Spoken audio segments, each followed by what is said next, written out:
Sir నమస్తే sir. నమస్తే. Sir నిన్నటిదాకా టీడీపీకి అనుకూలంగా ఎగ్జిట్ పోల్స్ అన్ని టీడీపీ పార్టీకి అనుకూలంగా ఉన్నాయి. సడన్గా ఒక్కసారిగా వైసీపీ పార్టీకి మళ్ళీ ఎగ్జిట్ పోల్స్ మొత్తం ఇటు మారాయి. ఎందుకంటే జగన్ గారు మళ్ళీ లండన్ ట్రిప్ పూర్తి చేసుకొని ఇండియాకి అయితే రాబోతున్నారు. సో అందుకని మారినాయి అంటారా? నేను కొన్ని విషయాలు సూటిగా మాట్లాడదలుచు. చెప్పండి. ఈ ఎగ్జిట్ పోల్ అంటే ఏమిటి? వీళ్ళు ఏ బ్యాక్గ్రౌండ్తో ఏ బేస్తో చెప్తారు? తర్వాత ఈ పర్సంటేజీలు అన్నది మీ భావనేనా వేరే వాళ్ళ భావనేనా? ఎందుకంటే ఎగ్జిట్ పోల్స్ ఎలా వస్తాయంటే, ఎగ్జిట్ పోల్స్ సర్వే ఏదైనా తెలిసినట్టయితే, ఒకవేళ తెలుసున్నట్టయితే ఆ కేంద్రంలో అంటే హైకమాండ్ ఉంటుంది కదా, ప్రధానమంత్రి ఉంటాడు కదా, అంటే ఎలక్షన్ కమిషనర్ ఆఫ్ ఇండియా ఉంటాడు కదా, వాళ్ళకి ఏదైనా చూసాయిగా తెలుసుంటే ఉండొచ్చు. వాళ్ళు ఏదైనా లీక్ చేస్తే లీక్ చేయొచ్చు. అంటే లీక్ చేస్తే ఒకసారే లీక్ చేస్తారు ఎవరికైనా. ఇప్పుడు అమిత్ షా ఉన్నాడు ఆయన ఏమంటున్నాడు, కూటమిదే విజయం అన్నాడు. అంటే ఆయనకి తెలిసి ఉండాలి, చూసాయిగా తెలిసి ఉండాలి. అంటే ప్రధానమంత్రి అమిత్ షాకి చెప్పినట్టయితే ఆయన చెప్పుకుంటారు, దాన్ని బట్టి చెలవులు పలవులు అన్నీ అయిపోతాయి. ఇంకొక విధంగా ఎలా చెప్పుకుంటారంటే, ఇక్కడ ఫర్ ఎగ్జాంపుల్ పిఠాపురం ఉందనుకోండి, పిఠాపురంలో ఆల్రెడీ ఇంత మెజారిటీతో గెలుస్తారు అని చెప్తున్నాడు. ఎవరు? పిఠాపురంలో ఎంతో త్యాగం చేశాడు అనుకుంటున్న వర్మ. ఆయనకి ఎలా తెలుస్తుంది? ఆ పిఠాపురం చుట్టూతా ఏ ప్రాంతాలు ఉన్నాయి, ఎంతమంది ఓటేశారు, గ్లాసు గుర్తుకి ఎంతమంది ఓటేసి ఉంటారు, మిగతా వాళ్ళు ఆపోజిట్గా డబ్బులు తీసుకున్న వాళ్ళు కూడా కొంతమంది ఉన్నారు కదా, 3,000, 4,000, 5,000, ఆ ఓట్లు ఎన్నిపోయి ఉంటాయి. ఇలా వీళ్ళు అంతనాగా చెప్తారు, కానీ ఇది కరెక్ట్ కాదు. అంతనాగా మనకు బాగానే పడ్డాయి అంటారు. వర్మ గారు చెప్పే దాంట్లో ఒక అతి ఏముందంటే, ఇండియాలో అందరికంటే హయ్యెస్ట్ మెజారిటీతో వస్తానని చెప్పారు. అది తప్పు. ఇండియాలో చాలా నియోజకవర్గాలు ఉన్నాయి, చాలా పెద్ద పెద్ద నియోజకవర్గాలు ఉన్నాయి, పెద్ద జనాభా ఉన్నటువంటి వర్గాలు ఉన్నాయి కదా, వాళ్ళకి రావాలి కదా హయ్యెస్ట్ అనేది. అయితే నా ఉద్దేశం ఏంటి, పిఠాపురంలో బొటాబొటీగా పవన్ కళ్యాణ్ గెలిచి తీరాలి. దాన్ని అంటే దాన్ని ఏమంటారంటే టార్గెట్ మాట. అంటే మీకు డూ ఆర్ డైని డిసైడ్ చేసేది పవన్ కళ్యాణ్కి వచ్చేటువంటి వంగా గీత కంటే మెజారిటీ ఓట్లు డిసైడ్ చేస్తాయి. అది 1 కావచ్చు, 1,00,000 కావచ్చు, 10,000 కావచ్చు. అంతేగాని ఒకడు అంటాడు పవన్ కళ్యాణ్ అంటే ఒక ఆయన ఏమనాలంటే కేవలం ఏదో డబ్బులు తీసుకొని తందాని అంటారు కదా, అలాంటి వాడు ఒకడు అంటాడు, ఎవడో మనకు తెలీదు. వాడంటాడు పవన్ కళ్యాణ్ అట ఓటు సైకిల్కి వేయిపోయి గ్లాసుకు గుద్దేశాడట. అది ఎలా ఉంటుందంటే, అంటే ఆయన చూశాడ, సైకిల్కి వేయిపోయి గ్లాసుకు గుద్దేశారంటే ఒక ఎమ్మెల్యే స్థానంలో ఉన్నవాడు ఎంత జాగ్రత్తగా ఉంటాడు. అలాగే అందరితో కూడా మీరు గ్లాస్కి అయిపోయి సైకిల్కి గుద్దేయండి అని చెప్తాడా? అదంటే ఇలా ఉంటారన్నమాట. పోలీసులు కానీ, పేటీఎం మాస్టర్స్ కానీ, పేటీఎం మేధావులు కానీ, ఇదంతా సృష్టించినటువంటి సృష్టి. పేటీఎం మేధావులు ఉదయం వెళ్ళిపోవడం, మైక్ ముందు కూర్చున్నట్టయితే ఇంకా జగన్మోహన్ రెడ్డి తప్ప ఇంకేవి కనబడ్డు. అంటే ఇంతకాలం కూడా జగన్మోహన్ రెడ్డి చేసినటువంటి విధంగా ఇంతవరకు ఆంధ్రప్రదేశ్ చరిత్రలో ఏ ముఖ్యమంత్రి కూడా చేయలేదట. అలా చెప్తున్నారు వాళ్ళు. ఒక పక్క అంటారు అసలు చంద్రబాబు నాయుడు తాలూకు హయాంలో ఏ ఒక మంచి పని అయినా చేశారా అంటాడు. ఇవన్నీ వినడానికి కూడా బాధగా ఉంటాయి నాలాంటి వాడికి. హైదరాబాద్ని మార్చింది ఎవరండి? ఎవరు సార్? హైదరాబాద్ని మార్చింది ఎవరు?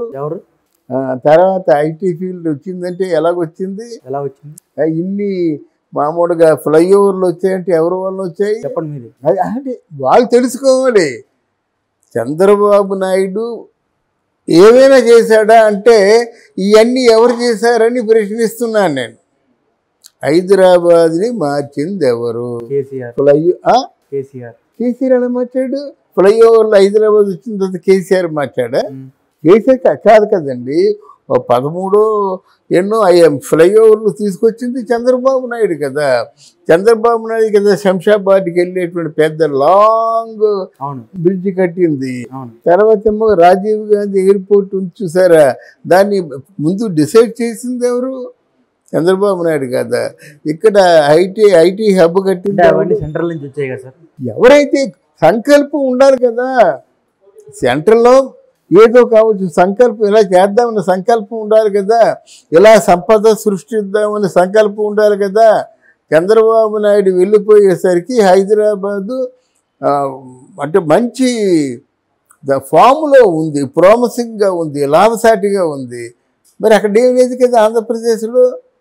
తర్వాత ఇప్పుడు సరే నువ్వు 5 సంవత్సరాలు వచ్చి నువ్వు ఆంధ్రప్రదేశ్కి ఏదో ఒరగబెట్టావు, ఏం తెచ్చావు? వైద్యం అయిపోయింది, విద్య ఏమైపోయింది, విద్యకి స్కాలర్షిప్లు ఏమైపోయినాయి, పరిశ్రమలు ఏమైపోయినాయి, తాగడం తాగే తాగుడు పూర్తిగా అయిపోయి 30% చచ్చిపోయి దానికి సమాధానం చెప్తావు. ఆ మందు అమ్మినప్పుడేమో డిజిటల్ మీడియా వాడాలి, ఆన్లైన్ పేమెంట్ ఉండాలి, డబ్బులు ఎందుకు తీసుకుంటున్నావు? పొలమూరులో 1 ఇంచ్ అయినా కదిలిందా నీకు? మరి ఇవన్నీ ఆయన చేయలేకపోయాడు, నేను చేశానని చెప్పాలి. అది చెప్పకుండా ఏమైనా చేశాడా, ఒక ఇటుకైనా పెట్టాడా అంటే మరి పైకి ఎక్కి దూకొచ్చు కదా. అవి గ్రాఫిక్స్ అన్నప్పుడు ఒకసారి 6వ అంతస్తులోంచో 7వ అంతస్తులు నీకేం ప్రమాదం కాదు, ఒకసారి దూకి చూడు, అప్పుడు నిజాలు చెప్పు.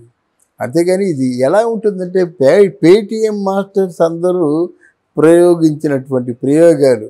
ఎందుకంటే రేపు పొద్దున్న సంబంధిత వ్యక్తులతో అయ్యా మా ప్రాణాలు ఉన్నంత వరకు పోరాడాం, చివరి క్షణం వరకు మేము మైండ్ గేమ్ ఆడుతూనే ఉన్నాం అని చెప్పుకోవడానికి తప్ప ఇప్పుడు వన్స్ ఫర్ ఆల్ డిసైడ్ అయిపోయింది. వస్తే జగన్మోహన్ రెడ్డికి వస్తుంది, లేకపోతే మన కూటమికి వస్తుంది. సో జగన్ ఎప్పుడు వస్తున్నాడు సార్ మరి ఇండియాకి? జగన్ 1వ తారీఖు వస్తాడని ముందు చెప్పాడు కదా. అయితే అక్కడ జగన్ అక్కడ లండన్ నుంచి ఆపరేట్ చేస్తున్నాడు వీళ్ళందరినీ. లండన్ నుంచి ఇప్పుడు నిన్న చూసావా, ఆయన ఎవరు కర్రీ మహేష్ ఎవరో ఉన్నారు జనసేన, ఆ రాత్రి 2 గంటలు చేసి కారు అంటించేశారు. ఆ కారు అంతా ఇల్లంతా కాల్చి, అంటే ఇల్లంతా మొత్తం మసి పట్టేస్తుంది అన్నమాట. అంతకుముందు ఏదో అంటే మచిలీపట్నంలో, అంతకుముందు మచిలీపట్నంలో పేరుని నాని కొడుక్కిని ఈయనకి ఏదో గొడవ అంటే ఘర్షణ జరిగింది. అది మనసులో ఉంచుకొని మొత్తానికి ఎంత తెగించాడనమాట. అంటే పేరుని కిట్టు అనేవాడే వాళ్ళ తాలూకు వందిమా గదుల చేత ఈ పని చేయించాడు అని అనుకుంటున్నారు. ఇప్పుడు ఎమ్మెల్యేగా పోటీ చేశాడు. అదే పేరుని కిట్టు అలియాస్ కృష్ణమూర్తి.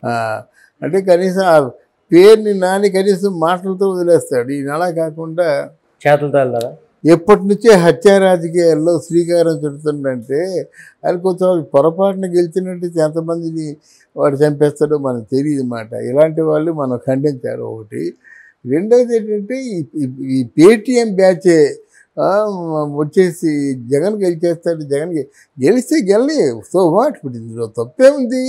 జగన్ గెలుస్తాడు, గెలవనియండి. ఇప్పుడు ఎందుకు మీరు మాట్లాడతారు? మీరు అలాగే అప్పుడు మాట్లాడిన వాడు ఎవడో వెర్రిబాగులుడైతే అలాగే ఒకడు మేధావి, ఒకడు ప్రొఫెసరు, ఒకటి ఇంకేదో కోనా మేధావి, వీళ్ళందరూ కలిసి జగన్ ఖచ్చితంగా గెలిచేస్తున్నట్టు మరి ఎందుకు దండగా, మరి ఎందుకు చంపేస్తున్నారు, ఎందుకు హత్యా రాజకీయం చేస్తున్నారు, ఎందుకు బస్సుల్ని కారుల్ని తగలెట్టేస్తున్నారు? దానికి సమాధానం మీరు చెప్తారా? దానికి సమాధానం చెప్పరు. అడిగితే తెలుగుదేశం వాళ్ళే తిరగబడుతున్నారు, వాళ్ళే చాలా దౌర్జన్యం చేస్తున్నారు అని అంటారన్నమాట. పోలీసులు తెలుగుదేశం వాళ్ళ వైపే ఉన్నారంటారు. ఎవరి వైపు ఉన్నారో మనకు తెలిసిపోద్ది కదా. పోలీసుల సహాయం లేకుండా ఎవడు కూడా దౌర్జన్యకాండ చేయలేడంటే పోలీసులు వీళ్ళ తరఫునే ఉన్నారు. ఎవరి తరఫున? వైసీపీ తరఫున. ఆ జర్నలిస్టులు కూడా వైసీపీ తరఫునే ఉన్నారు. అందరూ మీ తరఫు నుండి మళ్ళీ నిందలేయడం ఎందుకు? చండాలంగా ఉంటుంది ఇవన్నీ. ఏమిటంటే ఇప్పుడు గడిచిపోతుందండి, రేపు ఏం చెప్తారండి వీళ్ళందరికీ సమాధానం? వీళ్ళు ఇంత మెజార్టీతో గెలిచేస్తాడు జగన్ అని చెప్పిన వాళ్ళు రేపు డామ్మని పేలిపోతుంది, అక్కడ కుర్చీ పగిలిపోతుంది అన్నమాట. అప్పుడు ఏం సమాధానం చెప్తారు? ఎందువల్ల పగిలిందని చెప్తారు? మరి కారణాలు అన్నీ తెలిసే మీరు గెలిచేస్తారని చెప్పారు కదా, మరి ఎందుకు పగిలిపోయింది సీటు? అప్పుడు ముందు చెప్పాలి కదా. ఇన్ని కారణాల చేత ఈరోజు ఎడ్డులో ఉంటామని చెప్పిన సభ్యత సంస్కారాలు ఉన్నట్టు అలా కాకుండా 151 150 దాటి వెళ్ళిపోతాయని ఆ పెద్ద మనిషి చెప్పడం. ఎవరు? జగన్మోహన్ రెడ్డి. 157 157. అదే ఇవన్నీ ఎలాగుంటాయంటే హాస్యాస్పదంగా ఉంటాయి. రేపు క్రెడిబిలిటీ పోతుందన్నమాట. ఇప్పుడు నేనైనా ఎప్పుడు ఈ ఫిగర్స్ ఎందుకు చెప్పానంటే, ఎందుకంటే ఫిగర్స్ చెప్పొచ్చు, ఈయనకి 85 ఆయనకు 15 అని చెప్పొచ్చు, అది కరెక్ట్గా ఉంటుంది, దానికంటే ఎక్కువే వస్తాయి. అంత మించి చెప్తే మన సాహసం కదా. అందువల్ల ఇది కేవలం ప్రజల్ని మైండ్ గేమ్ ఆడడానికి మాట, ప్రజల్లో తిరుగుబాటు రావడానికి. అంటే ఒక చూసావా అని చెప్పేసి. బట్ డెఫినెట్గా కౌంటింగ్లో మాత్రం చాలా తేడా వస్తుంది. మళ్ళీ వన్స్ అగైన్ నేను చెప్తున్నాను, కౌంటింగ్లో రక్తపాతం చూస్తారు. ఓకే, దాన్ని అరికట్టినట్టయితేనే ఓటింగు, లేకపోతే మళ్ళీ ఇంకోసారి చేయాల్సిందే. మనం బీజేపీతో పొత్తు పెట్టుకోవడం కాదు, ఇప్పుడు బీజేపీ తాలూకు పవర్ ఏదో ఉపయోగించుకోవాలి. ఓకే. అక్కడ ఆ బలం, బీజేపీ తాలూకు బలం, ఆ డిసిప్లిను, ఆ కట్టడంతా ఉపయోగించుకోవాలి.